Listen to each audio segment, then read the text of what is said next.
तहसील कार्यालयातील शिपाई तक्रारदाराकडून 2000 रुपये लाचेची रक्कम स्वीकारताना लाचलुचपत विभागाच्या जाळ्यात। अपर तहसील कार्यालयातील शिपाई तक्रारदाराकडून 2000 रुपये लाचेची रक्कम स्वीकारताना लाचलुचपत विभागाच्या जाळ्यात अडकला असून या लाचखोर शिपायास 2000ची लाच घेणं चांगलंच महागात पडलंय।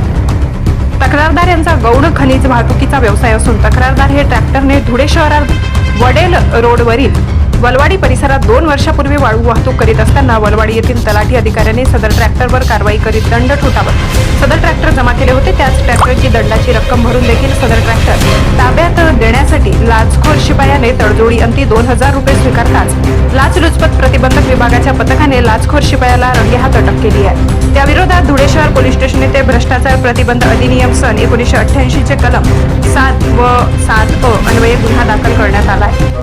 यांचं ट्रॅक्टर हे कारवाईपोटी अपर तहसील कार्यालय धुळे येथे सुमारे 1 वर्षापूर्वी जमा करण्यात आलेलं होतं आणि या ट्रॅक्टरवर झालेल्या कारवाईपोटी जे तक्रारदार आहेत त्यांनी 1,30,500 रुपये दंडाची रक्कम ही नुकतीच कार्यालयामध्ये शासकीय भरणा केलेला होता आणि हे जे ट्रॅक्टर आहे हे आता त्यांना परत मिळणार होतं। त्याकरता ते ज्यावेळी ट्रॅक्टर परत मिळवण्यासाठी कार्यालयात गेले त्यावेळी अपर तहसील कार्यालय धुळे या कार्यालयात कार्यरत असणारे शिपाई नारायण पोपट फुलपगारे यांनी तक्रारदार यांच्याकडून हे ट्रॅक्टर सोडून देण्याची कारवाई करण्यासाठी 5,000 रुपये लाचेची मागणी केली होती आणि तडजोडीअंती 2000 रुपये लाच स्वीकारण्याचं मान्य केलं आणि आज रोजी ही लाचेची रक्कम त्यांना स्वीकारताना रंगेहात अँटी करप्शन ब्युरोच्या धुळे पथकाने ताब्यात घेतलेला आहे। त्यांच्याविरुद्ध भ्रष्टाचार प्रतिबंधक अधिनियम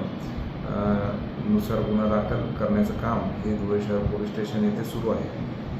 सर्व नागरिकांना विनंती आहे की कोणीही शासकीय अधिकारी अथवा कर्मचारी आपल्याकडून लाचेची मागणी करत असल्यास अँटी करप्शन ब्युरो धुळे कार्यालयाशी संपर्क करावा अथवा आमचा टोल फ्री क्रमांक 1064 वर संपर्क करावा। धन्यवाद।